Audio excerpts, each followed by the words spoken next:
UK-based Nigerian student attacks sister-in-law in the middle of the night. This is the night mental illness took over this man. This is our brother named Tijani Abdullahi, a 26-year-old Nigerian man who came to the UK to study. Is under lock and key right now. You see, sometimes one single night can change everything you've been looking for, you've been dreaming for. Not just for the person who committed that act, but for the entire family of yours. And what makes this very story that I'm going to tell you guys even more heartbreaking is that it wasn't hatred, it wasn't jealousy, it wasn't revenge, it was delusion. A quiet mental storm hidden behind a calm face. And that is hiding behind our brother Tijani, a 26-year-old Nigerian man who is also a student in the UK. This man left Nigeria chasing a dream, only for his mind to betray him in the most tragic way. You know, when you're in Nigeria, you want to go to Bodo to go and study. Your family, suddenly they remember, oh, one of your uncle, one of your brother is also in the UK there. It will be nice if you can stay with him. And this is what happened in Tijani Abdullahi's story.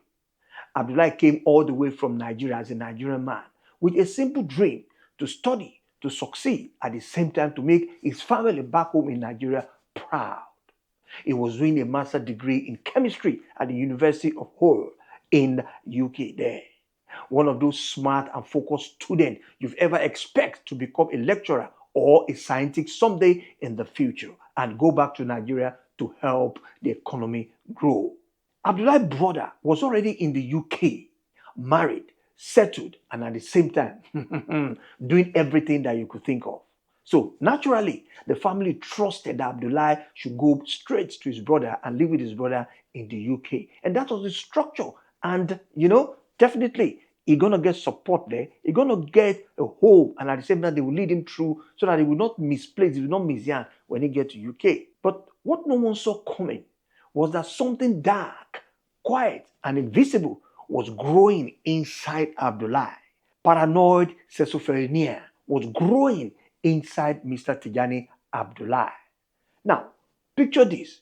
A regular family in Tesla, Wigan, a husband, a wife, a brother, and two other guys living under one roof. Meaning there are 5 living under one roof.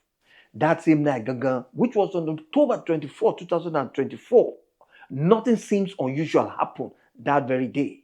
Everyone had gone to bed. Everyone was happy. They talked, they gist, they chat. But until around 5 a.m. in the morning, screamed, echo through the house. Bah, bah, bah, bah. A kind of pandemonium happened there. What happened? They discovered that Mr. Tijani went in straight into his sister-in-law's bedroom. What happened there? Tijani started using dagger to choke him. He choke him 4 times for his shoulder. He choke him 2 times also for his back. This sister-in-law managed to rescue Abdullahi. At the same time, managed to run out of that place and went straight to the staircase and started crying and started shouting, please help, help, help.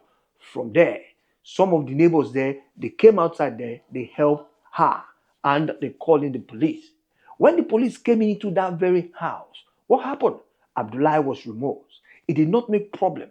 He did not fight. He did not even resist arrest. He was sitting cool on couch there with stains of that red oil on his clothes. And just beside him there, they found 7 dagger with blades, from that dagger. They found it around him there on the floor. Right away, Abdullahi was arrested. When they arrested him, guess what happened? They got to the police station. They now interrogated Abdullahi. Guess what Abdullahi said? Abdullahi said that his sister-in-law, that she's possessed, that she planned to buy his own brother, which brought him into UK there. And that's the reason why he carried the dagger. He go inside to chuka. But they now said, are you not scared? He said, no. He said he's just trying to prevent his brother not being bought by the sister-in-law, by the wife.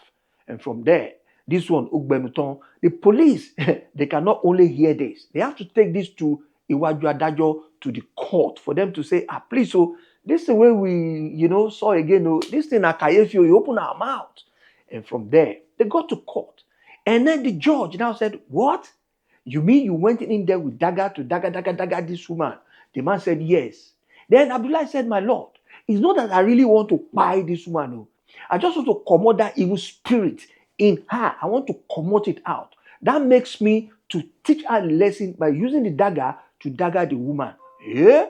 From there, the judge said, wait a minute. Something else is going on here. But instead of the judge to now judge Abdullahi, to sentence Abdullahi, the judge said no. That Abdullahi, you know what we're going to do? We're going to call in psychiatric for them to examine you. It be like say some kind of scan it happen for your medulla oblongata. Because I can't imagine someone like you who is a chemistry student.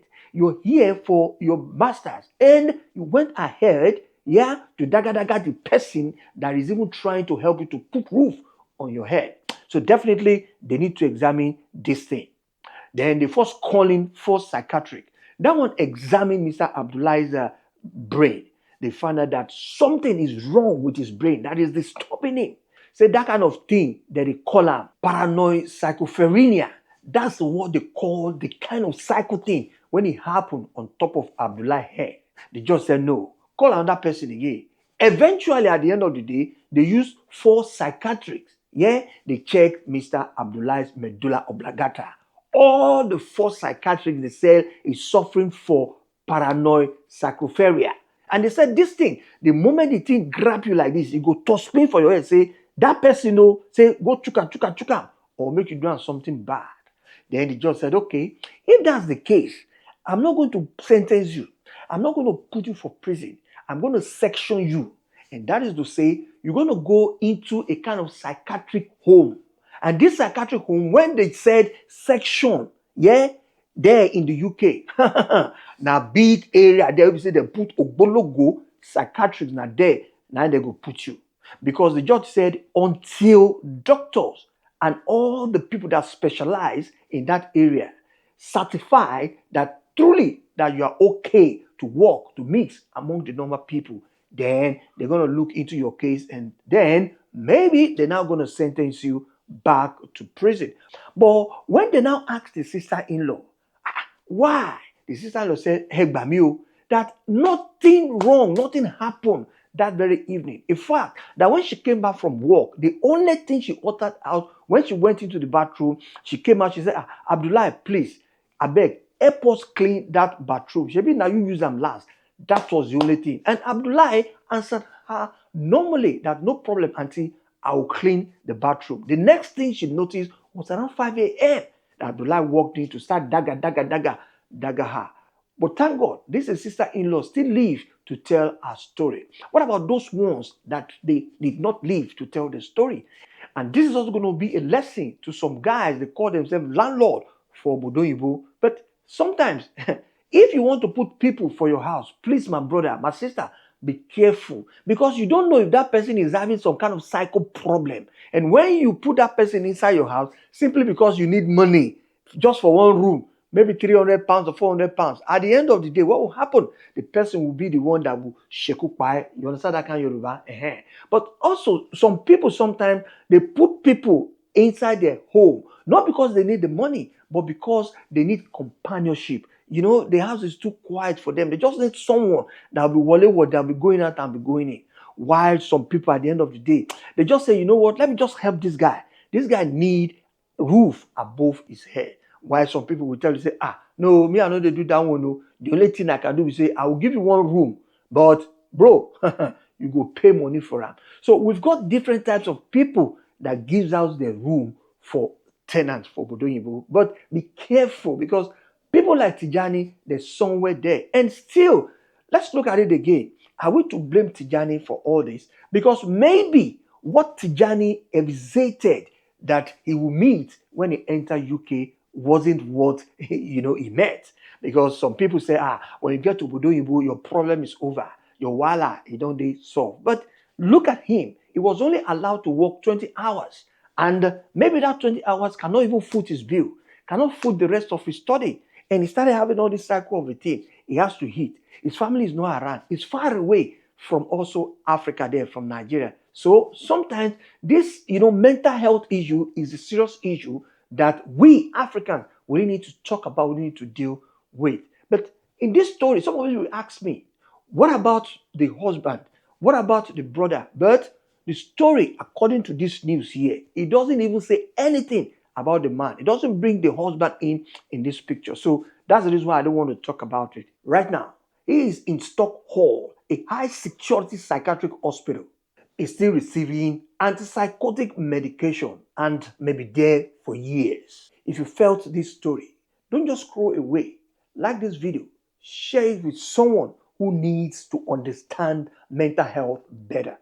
Subscribe to African Black Gold TV for more real life diaspora story where we learn, where we heal, where we all grow together. And please don't forget to tap that notification bell so you never miss any gist coming your way soon. Join our WhatsApp group, and please, the link is in the description there, and let's keep the conversation going in the comment, because sometimes one story can change how we see the world.